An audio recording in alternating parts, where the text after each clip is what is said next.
Picture this. You're a space explorer in the year 2157, watching your home planet disappear forever as it's consumed by a dying star. Everything you've ever known, gone in a flash of cosmic light, yet instead of despair, you feel peace. How is this possible? The answer lies in an ancient philosophy that's more relevant today than ever before. Welcome to the Stoic art of accepting loss. I'm about to show you how Roman emperors and modern astronauts use the same mental technology to transform devastating defeats into unshakable strength. Chapter 2: The Universal Law of Impermanence.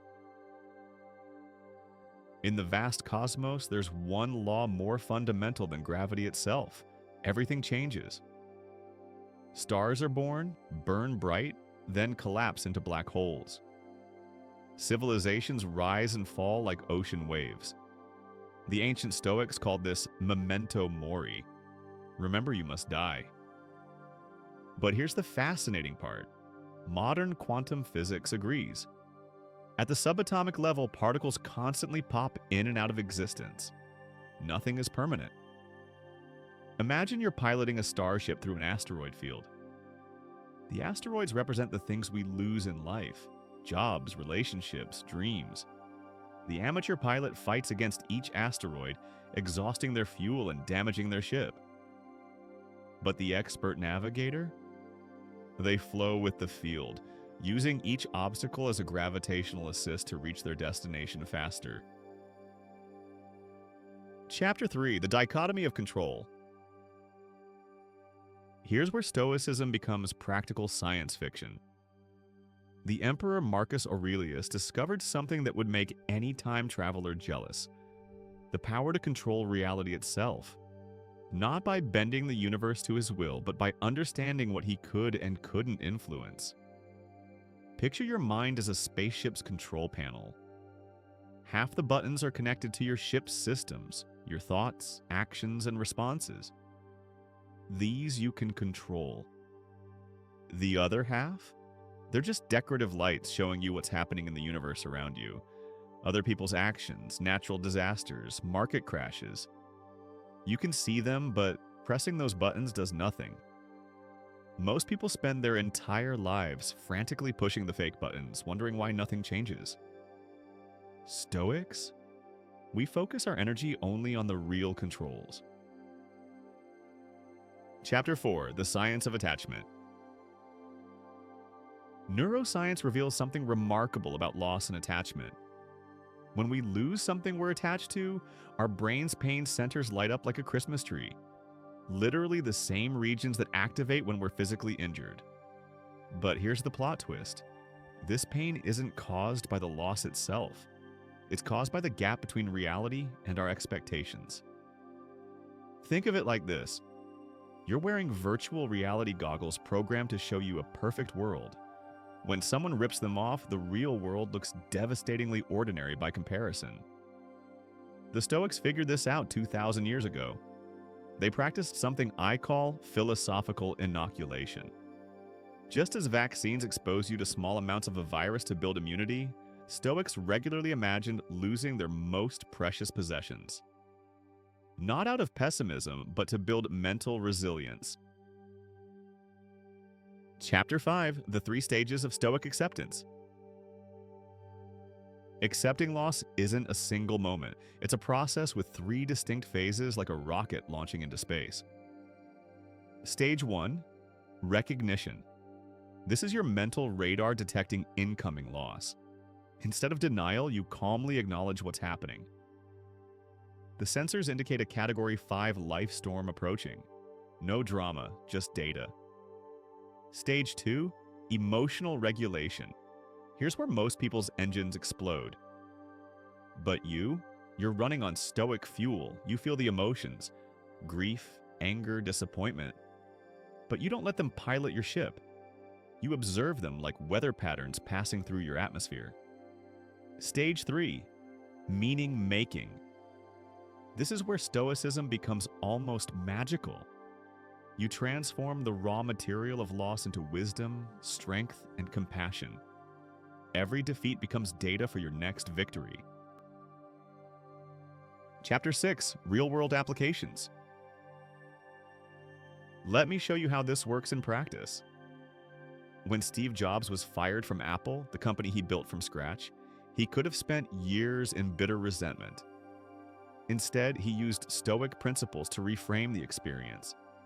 He said it was the best thing that ever happened to him because it freed him to create Pixar and eventually return to Apple stronger than ever. That's Stoic alchemy in action, transforming the lead of loss into the gold of opportunity. Or consider NASA astronauts. When missions fail spectacularly, like Apollo 13, they don't waste time lamenting what went wrong. They immediately shift into problem-solving mode, accepting their new reality and working with what they have. The astronaut mindset is pure Stoicism. Okay, this is the situation now. What can we control? How do we move forward? Chapter 7, The Paradox of Strength Through Surrender. Here's the mind-bending part about Stoic acceptance.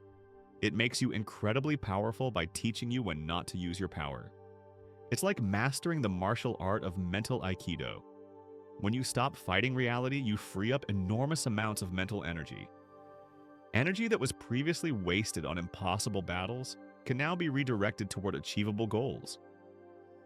You become like water, soft enough to flow around any obstacle, yet powerful enough to carve through solid rock over time. The ancient Stoics called this the discipline of desire. Instead of demanding that the universe bend to your will, you align your will with the natural flow of events. Not passive resignation, but active collaboration with reality. Chapter 8, Building Your Loss Immunity System. Ready for some practical exercises? Think of these as strength training for your philosophical muscles. Exercise 1, the morning reflection. Each day, spend 5 minutes imagining that this could be your last day with your most treasured possessions or relationships. Not to create anxiety, but to cultivate gratitude and reduce attachment. Exercise 2, the evening review. Before sleep, recall any losses or disappointments from the day. Instead of replaying them emotionally, analyze them like a scientist studying data. What did you learn? How can this information help you navigate future challenges? Exercise 3, the perspective zoom. When facing a loss, practice viewing it from different timescales. How will this matter in 1 year, 10 years? From the perspective of cosmic time? This isn't minimizing your pain, it's contextualizing it within the larger story of your life. Chapter 9, The Ultimate Freedom. Here's the beautiful truth about mastering loss. It gives you the ultimate freedom. Freedom from fear itself. When you truly accept that everything is temporary, including your own life, a profound peace settles over your mind. You're no longer held hostage by the threat of losing what you have. You can love deeply without clinging desperately. You can pursue ambitious goals without being crushed by failure. You can live fully while remaining unattached to outcomes. This is what the Stoics called ataraxia, unshakable tranquility. It's not the absence of feeling, but the presence of wisdom. You feel everything deeply, but you're not controlled by those feelings. Remember our space explorer from the beginning? Watching their planet die wasn't the end of their story. It was the beginning of a new chapter. Armed with Stoic principles, they could carry their true home, their character, wisdom, and values, wherever the cosmos took them. Loss isn't the opposite of gain. It's gain in a different form. Every ending creates space for a new beginning. Every defeat teaches lessons that victory never could. Every goodbye deepens your appreciation for every hello. The universe will continue to take things from you. That's not a bug in the cosmic code, it's a feature. But armed with Stoic wisdom, you can transform every loss into strength, every ending into a doorway, every defeat into wisdom. The art of letting go isn't about giving up. It's about holding lightly enough that when the wind of change blows, you can dance with it instead of being knocked over by it. Master this art, and you'll discover something amazing. When you're no longer afraid of losing everything, you're finally free to truly live.